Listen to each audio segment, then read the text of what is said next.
करवानी है। आ तो धन भाग है कि हमारा रंगीतरो महाराज आज संत पुरुष आ भूमि पर प्रकट थिया એટલે આ સંતો અહીં આયા બાકી અહીં સંતોનો પગલો નહીં પડે એમ। હા તમે કલાકારો બોલાવીને લોક ડાયરો કરી શકો એ વાત જુદી છે। સંતની ચરણ રજ પડવી ને એ દુર્લભ છે સાહેબ।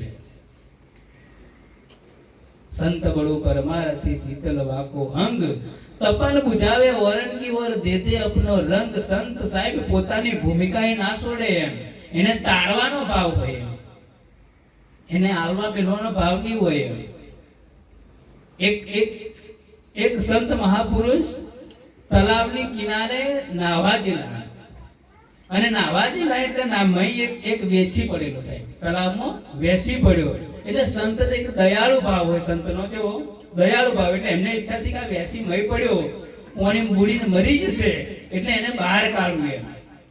એટલે બહાર કાઢવા માટે એમણે હાથ નાખ્યો એટલે પેલા વેચીનો સ્વભાવ હોય ડંખ માર્યા વગર રે એટલે વેચી એને ડંખ માર્યો પાછો નાખી દીધો।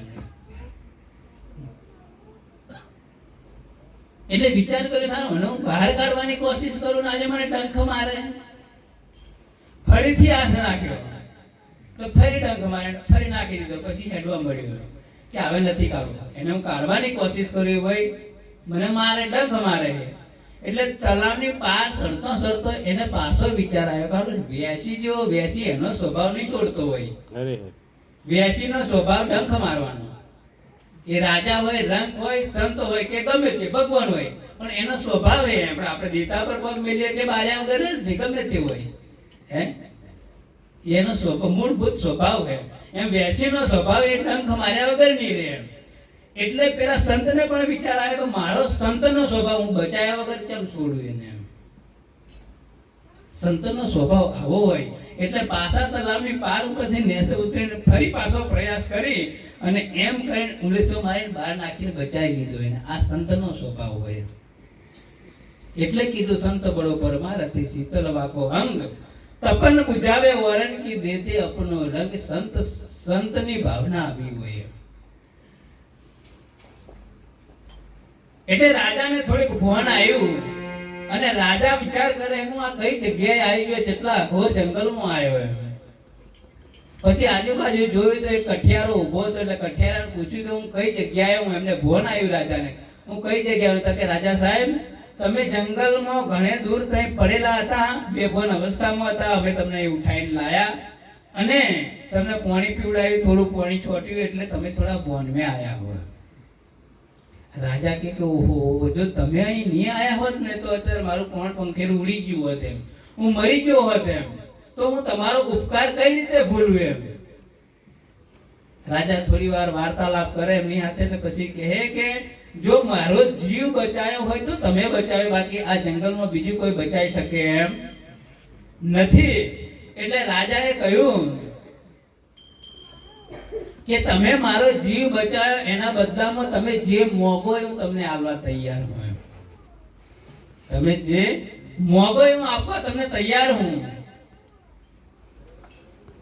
કઠિયારો કે અમને રાજા સાહેબ મારું બધું ભરણ પોષણ થાય મારે કશું જરૂર નથી પણ તમે કહેતા હોય તો હું તમને જંગલમાંથી રસ્તો ખબર નહીં પડે તો બહાર હતી તો તમારા રાજ હતી છોડ દઉં એમ।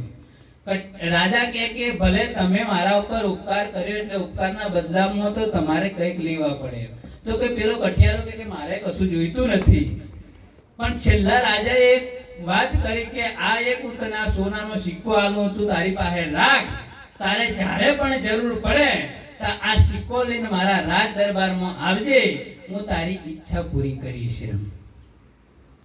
રાજાએ એને એક સોનાનો સિક્કો આલ્યો અને કઠિયારો રાજાને રાજ દરબારમાં મૂકી આવ્યો।